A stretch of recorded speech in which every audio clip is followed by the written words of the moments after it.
आज मेरी गाड़ी तोड़ी गई है, मेरे साथ कुछ भी हो सकता है, कुछ भी हो सकता है, वर्स्ट से वर्स्ट हो सकता है, लाइफ थ्रेट भी उसको मान सकते हैं आप। मतलब वर्तमान सरकार आचार संहिता के अंदर नहीं है, आचार संहिता ही सरकार के अंदर है।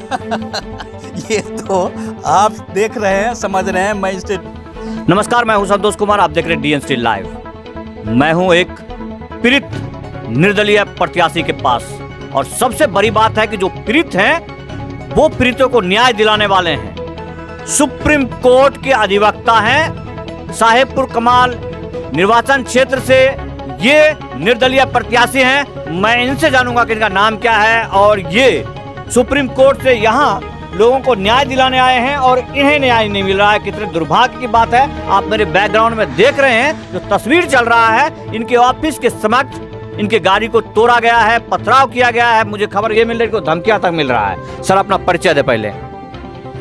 मेरा नाम श्यामल प्रसाद यादव हुआ, 145 साहेबपुर कमाल विधानसभा क्षेत्र से मैं एक निर्दलीय प्रत्याशी के रूप में अपना नामांकन दिया है। लोगों की आवाज़ हुई कि आपको सर जोर दे के आप वर्तमान बताएं परिचय। जो आप एक सुप्रीम कोर्ट के अधिवक्ता हैं, मैं कह सकता हूं कि बैरिस्टर साहब हैं। हमारे लिए सौभाग्य की बात होती है ये नाम उच्चारण करना कि आप बैरिस्टर हैं। आपसे न्याय और आपके साथ अन्याय हो गया इस साहेबपुर कमाल विधानसभा में। क्या मैं कह सकता हूं कि यहाँ जंगल राज व्याप्त है? बिल्कुल बिल्कुल, पूरे बिहार में, और उसके पूरे बिहार के परिप्रेक्ष्य में जो स्थिति है लॉ एंड ऑर्डर की, उसमें मैं भी एक विक्टिम बन चुका हूँ। मैं कैसे उसको डिनाई कर सकता हूँ कि यहाँ जंगल राज नहीं है? कैसे मैं डिनाई कर सकता हूँ? हमें कोई भी प्रताड़ना होती है तो कुछ हो ना हो, एक बार दिल से हम कहते हैं कि मैं तुम्हें कोर्ट में देख लूँगा। हम अब कहाँ देखें? जो कोर्ट के कर्ता धर्ता हैं, जब वो कह रहे हैं कि उनके साथ अन्याय हुआ है। अब मैं जरा बातें कर दूं इस साहेबपुर कमाल विधानसभा क्षेत्र की। यदि कहीं जंगल राज की बात होगी तो एक जात पर आकर के अटक जाता है। हर आदमी उसे प्रीत नहीं होता है। संजोग से कहूं कि इनका नाम श्यामल प्रसाद यादव है। यादव बदनाम का सिर्फ टोकरा लेकर के घूम रहा है इस क्षेत्र में। जब यादव प्रीत हो रहा है तो हम कह सकते हैं कि सिर्फ बदनामी मिल रहा है उनको। कैसे लोग कह रहे हैं कि हम जंगल राज से मुक्ति दिलाएंगे, या वो जो जंगल राज प्रताड़ित करते हैं वो कैसे संभव है? किसी व्यक्ति विशेष के बारे में या किसी दल विशेष के बारे में मैं कुछ भी नहीं कहूँगा, लेकिन ये जो आज घटना घटी है रात में, मैं एक कैंडिडेट हूँ, इलेक्शन लड़ रहा हूँ, मेरी अपनी गाड़ी को बुरी तरह से तोड़ दिया गया है। मतलब जो भ्रम है लोगों में कि यादवों का राज है, यादवों से जंगल राज है, वो तो गलत भ्रम है ना। इसका मतलब किसी व्यक्ति या किसी जाति का ये राज्य नहीं होता है। ये लोकतंत्र है, यहाँ सब बराबर हैं। ये लोकतंत्र है, यहाँ सारे लोग बराबर हैं। अगर ये लोग कोई अपने आप में इसको लेके चलते हैं कि मैं ज़्यादा बलवान हूँ, तो वो उनका अपना सोच हो सकता है। मास का सोच, मास का एक्सेप्टेंस नहीं हो सकता। ये उन लोगों के लिए सीख है जो लोग ये भ्रम पाले बैठे हैं। आज एक अधिवक्ता जो समाज का मुखौटा होता है, जिसके गाइडलाइन पर, जिसके संचालन पर हम चलना चाहते हैं, जो हमें नियम कानून का पाठ पढ़ाता है, वो आपको साफ कह रहा है कि प्रताड़ना किसी के साथ भी हो सकता है। जंगल राज यहाँ है, यदि इसे तोड़ना है तो आपको नियम कानून के साथ चलना पड़ेगा। ऐसे अधिवक्ताओं के संरक्षण में चलना पड़ेगा, ऐसे बुजुर्ग आदमी के संरक्षण में चलना पड़ेगा, जहां से हमारा सही नेतृत्व होगा। और मुझे लगता है कि जब तक लॉ एंड ऑर्डर कायम ना हो जाए तो हमारा हर विकास मतलब धुंधला है। हमारा बिहार इतना पिछड़ा हुआ क्यों है? उस परिप्रेक्ष्य में आप इस तरह से देख रहे हैं कि ये कोविड-19 की बीमारी से लोग जितने परेशान हुए, हर एक राज्य के लोग, दूसरे राज्य के लोग अपने यहाँ की जनता के लिए हर भरसक प्रयत्न किया कि वो अपने घर तक पहुँच जाएं। लेकिन दुर्भाग्य है कि मेरे बिहार के लोग रोड में मर गए, रेल के से कट के मर गए, भूखे प्यासे, और प्रशासन और यहाँ की जो सरकार है कुछ भी नहीं किया उनकी मदद के लिए, कुछ भी नहीं किया। आप लोग नए, आप मीडिया के बंधु हैं, सारी सच्चाई आप जानते हैं। तो ये जो स्थिति है इसको बदला कैसे जाएगा? कैसे बदला जाएगा? लोग तो अभी भी जात पात धर्म के नाम पर वोट करना चाह रहे हैं। जागरूक करना होगा लोगों को, लोगों का आंख खुलेगा। जो ये जंगल राज की स्थिति है, परिवर्तन लोगों का सोच है। इस बार जो मैं घूम रहा हूँ चारों तरफ, एक ही बात है, परिवर्तन। मैंने 3 नारा दिया है अपने छोटे से पंपलेट में। पहला नारा है वंशवाद से आज़ादी, परिवारवाद से आज़ादी, लूट तंत्र से आज़ादी।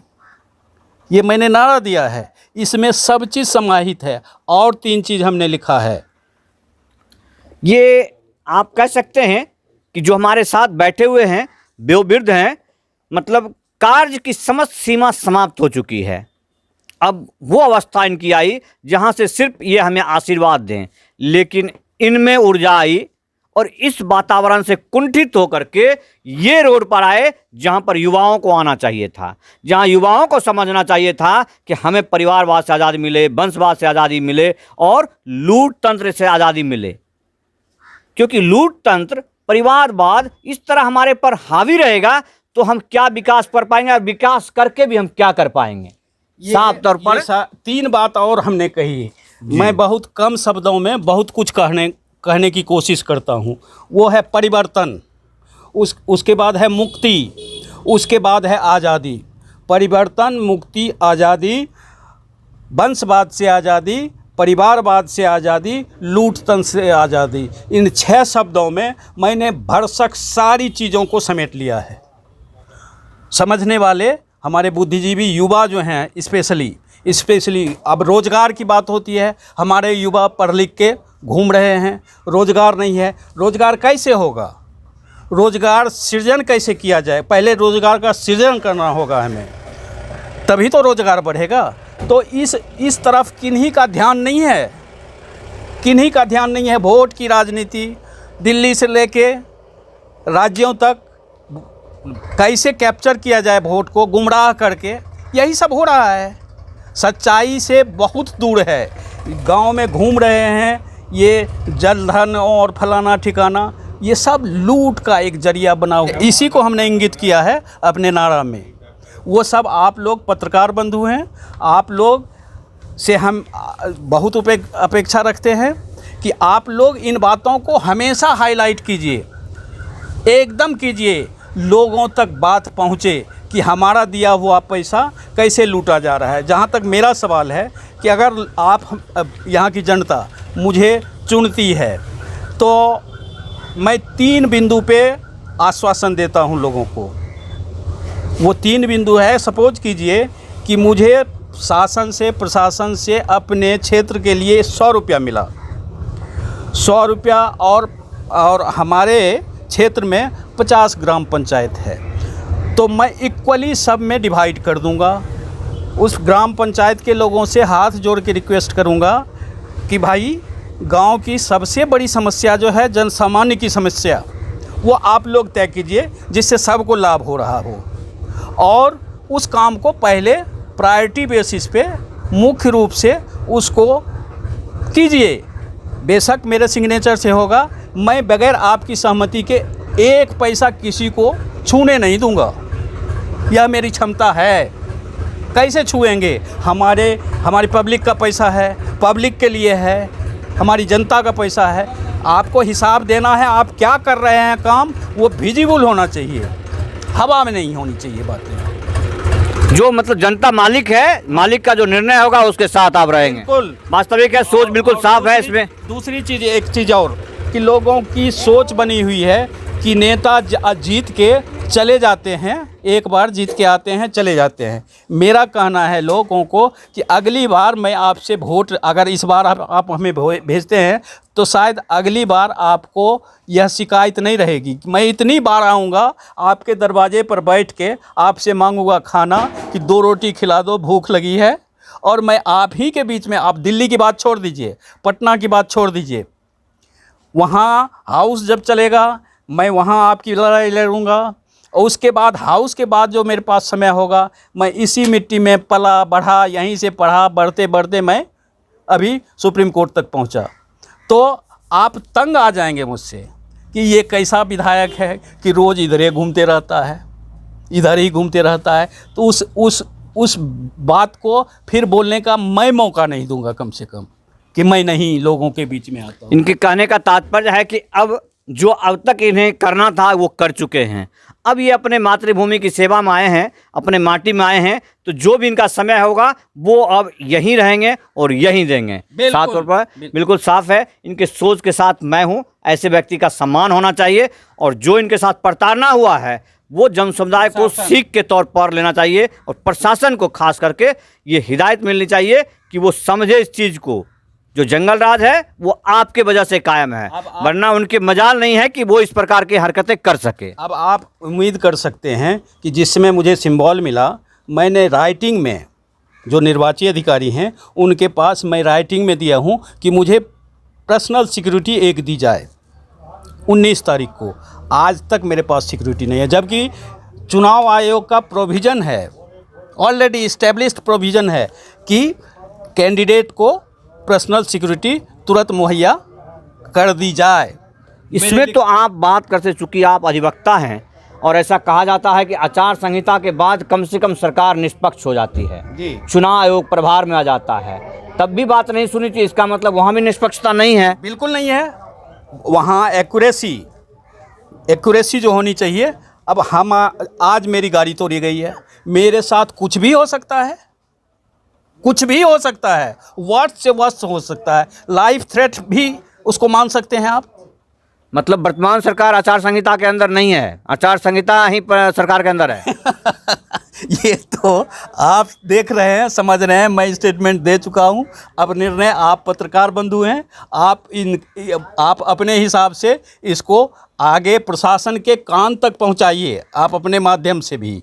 मैं तो कर चुका हूं, राइटिंग में कर चुका हूं, आपके माध्यम से भी प्रशासन जगे और देखे कि किसकी क्या ज़रूरत है अभी इमीडिएट, फोर्थ विथ क्या ज़रूरत है। मैंने फोर्थ विथ शब्द का प्रयोग अपने आवेदन में भी किया हूँ। फोर्थ विथ मीन्स तुरंत। मैं समझ सकता हूँ आवेदन में प्रयोग जो आप करेंगे उससे ज़्यादा वजन तो और कहीं भी नहीं हो सकता है, लेकिन जो यहाँ की प्रशासन है वो आपके कहने से कहीं ज़्यादा उनको धमाके की ज़रूरत होती है। वैसे वो सोए ही रहते हैं, वो हम लोग समझते हैं, यहाँ की जनता समझती है हम लोगों से ज़्यादा। आप शायद अभी नए आए हैं, भगवान करे कि अब यहाँ रहें और हमारी बातों को सुने। नहीं, नया नहीं हूँ मैं। आप जान लीजिए कि ये कोविड के वजह से ये मेरा लॉन्गेस्ट गैप है अपने गांव आने का। अदरवाइज हर एक दूसरे तीसरे महीने मैं कहीं रहता हूँ, मैं अपने जगह को, अपनी मिट्टी को ज़रूर चूमने आता हूँ। हर एक 3 महीने से ज़्यादा आज तक मेरे जीवन में नहीं हुआ है कि मैं अपनी मिट्टी में नहीं आया हूँ। ये कोविड के वजह से कहीं कुछ साधन नहीं है आने जाने का। हमारे मन में लोगों के प्रति देख रहे हैं, ये गलत बात हो जाएगी। मैं सारी चीज़ों का प्रयोग करता हूँ। कोविड गया नहीं है और ऐसे लोगों के लिए खास करके मास्क बहुत अति आवश्यक है। मास्क, सैनिटाइज़र, मेरे थैले में भी सैनिटाइज़र रहता है, लेकिन आप लोगों को समझ, लेकिन सरकार शायद नहीं समझ रही है। जो बड़े नेता हैं वो नहीं समझ पा रहे हैं इस चीज़ को और वो सोशल डिस्टेंसिंग का पालन नहीं करते हैं। लेकिन ऐसे अधिवक्ता का सम्मान होना चाहिए और नियम कानून व्यवस्था चाहिए, तो हमें भी इनके साथ चलना चाहिए। इसी के साथ मैं बहुत बहुत धन्यवाद देता हूँ आपको। Thank you so much, thanks.